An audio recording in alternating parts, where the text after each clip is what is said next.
Bienvenue à Sujet Capital, un balado mensuel à propos de la gestion passive de portefeuille et de la planification financière et fiscale pour les investisseurs à long terme. Vos hôtes pour ce balado sont James Parkin et moi-même, François Doyon-La Rochelle, tous deux gestionnaires de portefeuille avec PWL Capital. Au programme aujourd'hui pour l'épisode numéro 80, nous discuterons de l'histoire et des perspectives des bulles financières. Bonne écoute!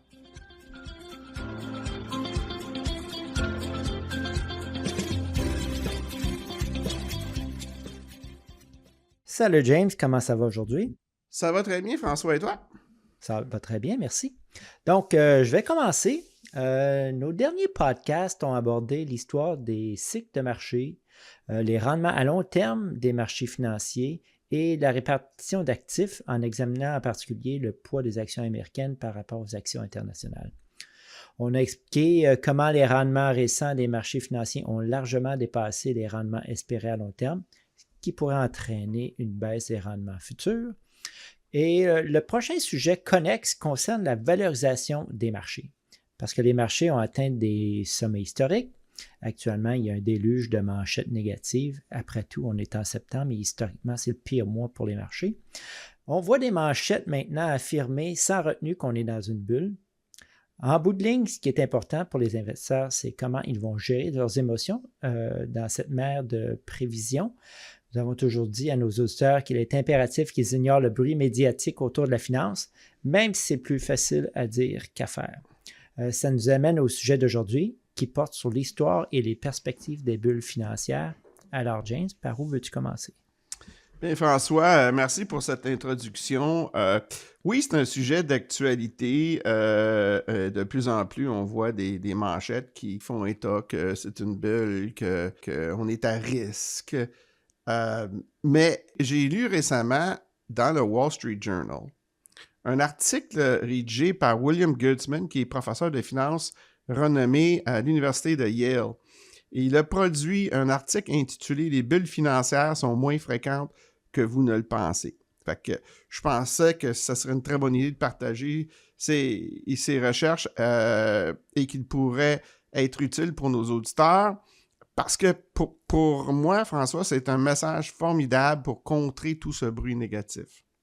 Oui, pour nos auditeurs, William Goetzmann est un professeur de finance et de gestion à la Yale School of Management et chercheur associé au National Bureau of Economics Research.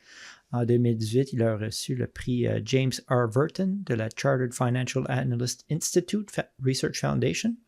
Ça, c'est pour l'ensemble de ces recherches remarquables par leur pertinence et leur valeur durable pour les professionnels de l'investissement. Donc, James, qu'est-ce que les recherches du professeur Goetzmann ont trouvé sur les bulles des marchés financiers? Ben, écoute, il a trouvé des choses très intéressantes, mais avant de sauter dans sa recherche et leurs conclusions, je pense que il faudrait expliquer pour nos auditeurs, c'est vraiment quoi une bulle financière. Oui. Fait que dans ses papiers de recherche, le professeur Goetzmann confirme que le terme bulle a été utilisé pour la première fois pour désigner une crise financière survenue il y a 300 ans. Fait que c'est depuis longtemps. Hein? Fait que ça, c'était dans la période de ce qu'on appelait the British South Sea Bubble. Puis c'est 1711 à 1720. Fait que littéralement, à peu près 300 ans. À partir de cette crise, les bulles, François, des marchés financiers ont fini par signifier que le cours des actions sont devenus tellement gonflés et fragiles, sans réel fondement, mais qui étaient vulnérables à un éclatement soudain. Donc, je cite son article du Wall Street Journal. Le professeur Goetzmann dit « Dans mes recherches sur plus d'un siècle de rendements boursiers mondiaux, j'ai cherché à déterminer la fréquence des bulles. Ça arrive-tu souvent, autrement dit? Je les ai définis comme un doublement rapide des cours boursiers suivi d'un crash qui a fait perdre tous les gains ou plus réalisés au cours de l'année suivante ou des 5 années après ça. En examinant toutes ces périodes de 5 ans possibles, les bulles ne se sont produites que dans moins de 0,5% d'entre elles. Donc, François, la plupart du temps, il n'y en a pas de bulles. Il n'y en a pas de bulles. Donc, c'est-à-dire que les bulles sont très, très rares. Fait qu'il a défini la bulle, puis ses recherches ont démontré que c'est très, très rare. Oui.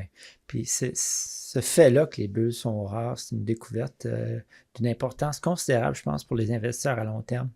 Le professeur Goetzmann écrit dans son article Bubble Investing, Learning from History, et je cite, la connaissance générale de l'histoire financière semble être en corrélation avec les événements extrêmes du marché. Par exemple, la comparaison la plus proche avec la bulle Internet des années 1990 est la flambée des cours boursiers américains dans les années 1920. Pendant la crise de 2008, la presse financière a fréquemment fait référence aux bulles passées, ces périodes d'euphorie du marché suivies d'une forte baisse des prix. Il fait allusion à la façon dont les médias financiers font souvent référence à ces événements extrêmes sur les marchés lors de nouvelles périodes de volatilité extrême. Si vous interrogez la plupart des gens sur l'histoire des marchés financiers, ils mentionnent tous ces périodes de volatilité négative extrême. Mais François, oui, c'est très vrai.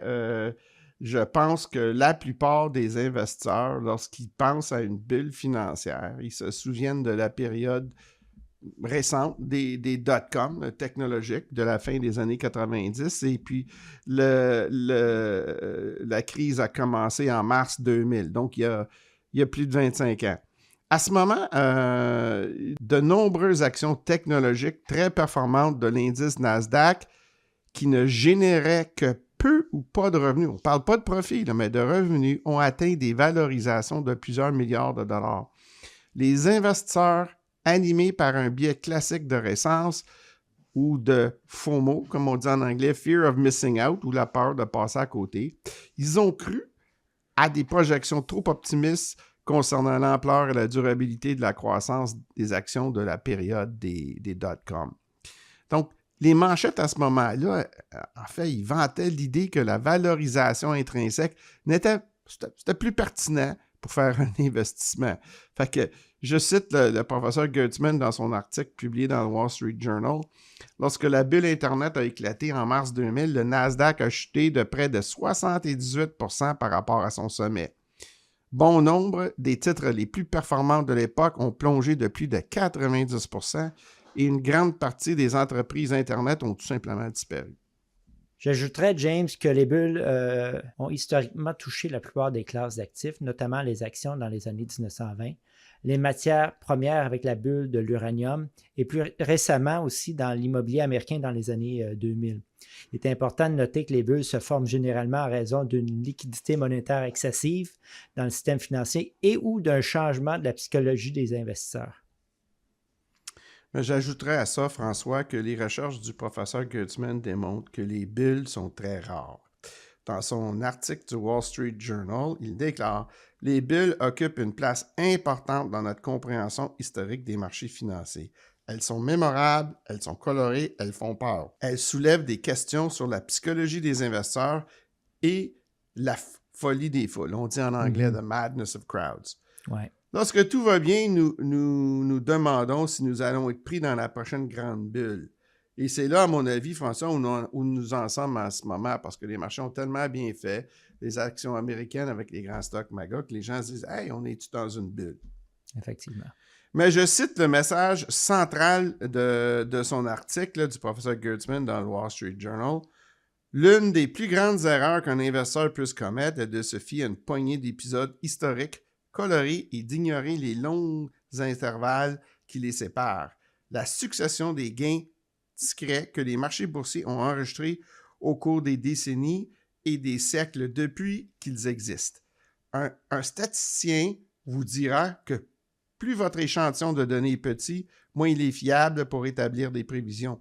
En particulier lorsque l'échantillon a été choisi précisément parce que c'est quelque chose d'intéressant. Ouais. James Robin Powell, un journaliste financier britannique et auteur que nous suivons régulièrement, a également récemment écrit un article sur les recherches du professeur Goetzmann. Je vais partager une citation de son article intitulé « L'illusion de la bulle financière, pourquoi la crainte d'un crash coûte plus cher aux investisseurs que les crashs eux-mêmes. » Et je cite, « Le conseil financier le plus dangereux semble parfaitement sensé. Ne perdez pas d'argent. Des générations d'investisseurs ont suivi cette sagesse à la lettre, gardant leurs économies en sécurité sous forme d'espèces et d'obligations en attendant le crash inévitable du marché. Ils ont réussi à éviter toutes les bulles, toutes les corrections, tous les moments de volatilité. Ils ont également manqué 300 années de création de richesse, faisant de la sécurité la stratégie la plus risquée de toutes. Eh bien, François, je pense que c'est très bien dit. À ça, j'ajouterais que les résultats des recherches du professeur Gertzman, qui a vraiment examiné les données des marchés financiers depuis les années 1700 dans 21 pays, mais sa recherche remet en question tout ce que les investisseurs pensent savoir sur la probabilité d'un crash et le timing du marché. Ces enquêtes menées en collaboration avec le lauréat du prix Nobel Robert Shiller, qui font depuis plus de 25 ans par ailleurs, montrent systématiquement que les investisseurs estiment de 10 à 20 % la probabilité d'un effondrement catastrophique du marché au cours d'une période de 6 mois. C'est énorme, là. Les gens s'attendent à ça comme que ça va arriver très souvent. Et pourtant, comme on l'a cité dans son article du Wall Street Journal, lorsque Gertzman a analysé le comportement réel du marché, puis on prend la période précise de 1900 à 2014, et en examinant toutes les périodes de 5 ans possibles sur les marchés boursiers mondiaux, des bulles financières se sont produites dans moins de 0,5 % de ces périodes. Donc, encore une fois, c'est 95,5 % du temps, tu n'en auras pas de bulle. Fait que c'est très rare. Oui, je vais revenir à Robin Powell qui a un point intéressant à ce sujet, puis je le cite à nouveau. Cet écart de perception n'est pas seulement une curiosité académique, il représente la différence entre l'appréciation du capital et la destruction de richesses pour des millions d'investisseurs. À l'instar d'un détecteur de fumée qui se déclenche chaque fois que vous faites griller du pain, nos systèmes de détection des crashs sont devenus si sensibles aux fausses alertes que nous abandonnons complètement la cuisine, manquant ainsi des décennies de repas parfaitement bons, tout en étant obsédés par les rares occasions où quelque chose brûle réellement. Ben, il écrit très bien, Robin Powell. Hein? C'est une belle façon de décrire ce qui se passe. Mais j'ajouterais à ça, François, dans notre podcast numéro 75, je rappellerai à nos auditeurs qu'on a abordé l'annuaire UBS sur les rendements en placements mondiaux. Et cet annuaire-là utilise les données des professeurs de finance Dimson, Marsh et Staunton. Et eux aussi vont jusqu'à 1900. Donc, un investisseur américain à long terme qui s'en est tenu à un portefeuille d'actions diversifiées sur les marchés mondiaux pendant cette période a obtenu un rendement d'environ 9,5 par année. Et François, ce rendement a été obtenu malgré tous les événements historiques extrêmes tels que le crash de 29, la Grande Dépression qui a suivi, la perte de plus de 20 % en une seule journée de l'indice Dow Jones et du Standard & Poor's 500 en 1987, l'éclatement de la bulle technologique, le dot-com dont on a parlé tantôt, la crise financière mondiale 2008-2009, puis après ça, l'effondrement des marchés liés à la COVID. Oui, même les crashs les plus spectaculaires qui se sont produits en une seule journée sont remarquablement rares. Depuis 1887, là, l'indice Dow Jones a chuté de plus de 10 % en une seule séance, exactement 4 fois. Ça, c'est 4 fois sur environ 34 000 séances de bourse. Incroyable, hein? Donc, c'est incroyable. La croissance normale et progressive des marchés l'emporte largement donc sur les échecs spectaculaires occasionnels. François, pour moi, quand on parle du crash de 1987, donc le Black Monday où ça a perdu le 20 % d'une journée, je me souviens très bien que parmi les plus grands titres boursiers à l'époque, on parle toujours comme Bell, qui est toujours un des plus grands dans le marché canadien, ça se transigeait avec des écarts entre le cours acheteur et le cours vendeur de plus de 3 $. Imagine-toi, c'était en anglais, on dit un spread sur le bid and ask. C'est absolument énorme. Là. C'est très large, là. Comme c'est fou aujourd'hui, l'écart dans une journée sur ces titres-là, c'est quelques cents. Là. Alors, pourquoi est-ce que tu penses que les investisseurs ont tendance à croire que les bulles ou les crashs sont beaucoup plus susceptibles de se produire qu'ils ne le sont en réalité? Bien, François, c'est là que la recherche du professeur Gertzman nous aide à mieux comprendre. Et il a récemment publié, c'est en 2024, un article de recherche intitulé Crash Narratives. Donc, qu'est-ce qu'on se raconte? C'est quoi les narratifs autour de ces grosses périodes de volatilité négative extrême? Fait que, pour faire ces recherches, j'ai utilisé l'intelligence artificielle pour aller analyser le contenu des médias de ces époques afin de voir comment le ton et les messages des publications financières pouvaient influencer les investisseurs pendant les périodes d'extrême volatilité des marchés. Puis c'est super intéressant, mais ces conclusions montrent que c'est comment la couverture médiatique déforme les probabilités d'événements extrêmes. Robin Powell en parle dans son article et je le cite, « Les journaux ne titrent pas « Le marché progresse modestement pour la 12e séance consécutive » ou le portefeuille des investisseurs affiche un rendement annuel composé de 8%. On ne voit jamais ça. Mais le drame, ça fait vendre les journaux, pas les intérêts composés. Ça crée un biais de disponibilité. Donc, ça fait partie de la finance comportementale. C'est un des biais qu'on n'en parle pas souvent dans notre podcast, Non, mais ça s'applique ici. C'est où les crashs mémorables semblent beaucoup plus probables que la création de richesses sur une longue période qui est un peu ennuyeux.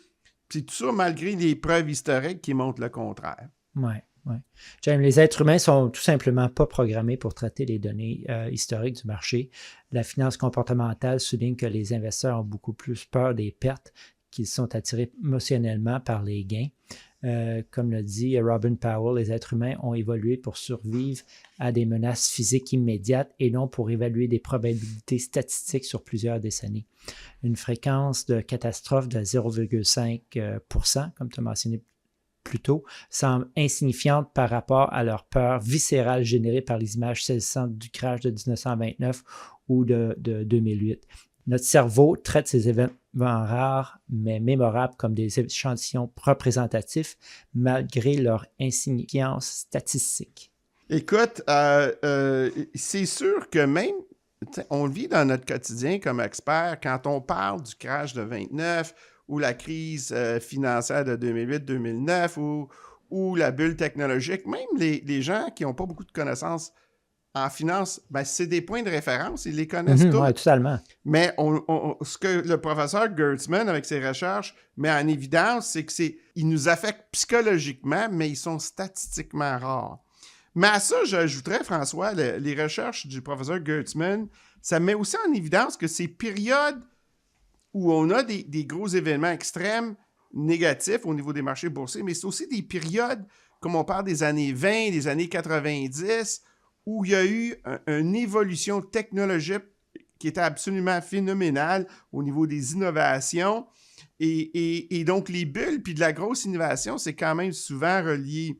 Puis ces périodes spéculatives historiques donc coïncident souvent avec une véritable transformation économique. Fait que le défi, c'est pas d'identifier l'innovation ou la croissance, mais de déterminer dans tout ça là, quelles sont les entreprises spécifiques qui survivront puis qui vont prospérer. Puis ça nécessite donc de toute évidence une compétence en sélection de titres que très, très peu, sinon personne aurait. Et ça déjoue même les investisseurs les plus sophistiqués. Alors, comme on l'a dit précédemment, François, l'éclatement de la bulle des dot-com a détruit des billions de dollars en richesse. Mais ça a quand même préservé les entreprises qui allaient finalement dominer les 2 décennies suivantes. On pense à Amazon, Alphabet, Google, Apple, Microsoft, Nvidia et d'autres grandes valeurs technologiques qui, eux, ont atteint des sommets en fin 1999 et mars 2000. Puis après ça, ils se sont effondrés, entraînant une décennie perdue pour les actions américaines. Mais aujourd'hui, ces actions-là, c'est les grands gagnants de la révolution informatique qui a débuté dans les années 80. James, de la même manière, les marchés actuels sont stimulés par tout ce qui touche à l'intelligence artificielle. Même si certaines entreprises spécialisées dans l'intelligence artificielle peuvent s'avérer être des échecs, le changement technologique sous-jacent sera probablement transformationnel. Les investisseurs qui fuient le secteur entier en raison des craintes de bulles risquent de passer à côté d'opportunités légitimes de création de richesse. Oui, François, je suis tout à fait d'accord avec toi. Tout ce qui est relié à l'intelligence artificielle, c'est vraiment à la mode. Mais d'après mon expérience, je sais que les véritables ravages causés par la crainte d'un crash ne se produisent pas pendant les crashs eux-mêmes, mais pendant les périodes où les investisseurs restent sur la touche. Les recherches du professeur Gertzman montrent que les périodes de boom ont presque 2 fois plus de chances d'entraîner des gains supplémentaires que les crashs dévastateurs. C'est très puissant comme découverte, là. Fait qu'on a peur qu'il va y avoir un crash parce que les valeurs sont surévaluées, mais c'est pas que ça va s'effondrer. Même si ça s'effondrait, dans 5 ans, ça va valoir 2 fois plus, selon lui. Ouais. Fait que il affirme que la théorie financière traditionnelle qui suggère que les marchés devraient devenir plus dangereux à mesure que les prix augmentent, mais les données historiques compliquent cette relation intuitive. Si la probabilité d'une catastrophe augmente statistiquement pendant les périodes d'expansion, elle reste remarquablement faible en termes absolus. Mais après que les marchés ont doublé de valeur, la probabilité d'un crash sur 5 ans, qui était pratiquement à 0, à 0,5 %, ça monte jusqu'à 15 %. Mais même là, à 15 %, c'est une chance sur 6. Fait que tu as 85 % des chances que ça va progresser puis ça va augmenter de valeur. On l'a souvent mentionné, mais la croissance composée des rendements rend ces erreurs de timing particulièrement coûteuses. Puis Dimensional propose d'excellents graphiques à ce sujet, puis encore Robin Powell souligne dans son article, puis je le cite, « Le simple fait de manquer les 20 meilleurs jours de bourse sur une période de 20 ans réduit généralement le rendement total d'environ 50 %, puisque plusieurs de ces meilleurs jours se produisent pendant les phases de reprise des périodes volatiles qui suivent le crash. » François, les stratégies visant à éviter les crashs garantissent souvent de passer à côté des rebonds qui créent la vraie prospérité à long terme. Le temps passé investi dans le marché est plus important que le timing du marché. Le timing implique 2 décisions. Quand vendre? Si on est déjà investi, c'est quand vendre. Right? Donc, il faut partir de là. Puis, deuxième décision, c'est quand racheter. Il faut prendre 2 bonnes décisions. Donc, ça crée un paradoxe fascinant pour les investisseurs. Les périodes de boom représentent à la fois le summum des opportunités et le summum de l'anxiété. Les marchés qui ont doublé sont exposés à des risques de crash plus élevés que pendant les périodes normales, mais sont également plus susceptibles de doubler que de s'effondrer. James, oui. Puis James, ça nous ramène à nous concentrer sur le comportement des investisseurs. Le défi émotionnel consiste à garder une certaine perspective alors que les médias font état d'une couverture médiatique négative intense. Je voudrais à nouveau partager une excellente citation de Robin Powell. La finance comportementale professionnelle révèle pourquoi ce paradoxe tourmente les investisseurs. La hausse des prix crée une dissonance cognitive. Nous voulons participer à la création de prospérité, mais tout semble trop cher par rapport aux normes historiques. Ce malaise s'intensifie à mesure que la période d'expansion se poursuit, rendant la sortie anticipée de plus en plus prudente malgré les preuves suggérant le contraire. La solution passe par la compréhension de la probabilité par rapport à la certitude. Une probabilité de crash de 15 % signifie une probabilité de 85 % d'éviter le crash. Aucune personne rationnelle ne refuserait un jeu de hasard offrant 85 % de chances de gain substantielles contre 15 % de chances de perte temporaire, mais c'est exactement comme ça que se comportent les investisseurs pendant les périodes de boom. François, ça ne serait pas un de nos podcasts si on ne voulait pas citer mon oncle Warren Buffett. Nos auditeurs réguliers le savent. Mais cette fois-ci, je vais citer son mentor Benjamin Graham. Il était auteur, entre autres, du livre classique The Intelligent Investor, et dans lequel Benjamin Graham déclare « À court terme, le marché est une machine à voter, mais à long terme, c'est une machine à peser. » Cette réflexion-là, elle est tout à fait appropriée dans le contexte de notre podcast aujourd'hui. Ça suggère que l'angoisse de la catastrophe remettra en question notre mentalité d'investisseur à long terme et réduira finalement les rendements de notre portefeuille. Ouais. Les bulles financières captivent notre imagination, mais les recherches du professeur Gertzman couvrent 300 ans révèlent qu'il s'agit d'événements exceptionnellement rares. Les investisseurs influencés par les médias financiers sont tentés par le timing du marché par crainte de perdre une partie importante de leur fortune. Robert Powell le dit bien encore, je le cite, le véritable destructeur de richesse n'est pas le crash boursier, mais le comportement qu'il inspire aux investisseurs. Et Jason Zweig, dans son blog dans le Wall Street Journal, appelé The Intelligent Investor, du 9 septembre, déclare « Nos émotions nous prédisent pas ce qui va se passer, elles post-créent ce qui s'est passé. » Ouais, c'est un nouveau terme, post-crée. En anglais, c'est postcast, qui est un jeu de mots à se comparer à podcast. Mais ces deux citations-là, François, je les adore. Mais j'aimerais aussi noter que cette étude sur les bulles des marchés financiers nous apprend que c'est principalement la crainte d'une perte catastrophique dû à un crash boursier qui nous pousse vraiment émotivement à faire des mauvaises décisions, à avoir des mauvais comportements d'investeurs et à succomber au market timing. Mais comme nos auditeurs le savent, on répète ça constamment. On insiste sur le point, évidemment, parce que c'est tellement important d'éviter de le faire. Et c'est pas facile. Tu l'as dit en début de podcast, François, c'est facile à dire, c'est pas facile à faire. Effectivement. Ma dernière citation pour aujourd'hui, pour nos auditeurs, François, vient du professeur Gertzman, toujours dans son article du Wall Street Journal, et dans lequel il déclare « Est-il possible d'éviter les bulles? » Puis il répond « Il est notoirement difficile de deviner en temps réel si un boom boursier va s'effondrer. » Fait qu'il n'y a personne qui peut le prévenir parce que c'est une question de psychologie de marché, puis on ne peut pas deviner quand la pendule elle va aller dans l'autre sens. Oui.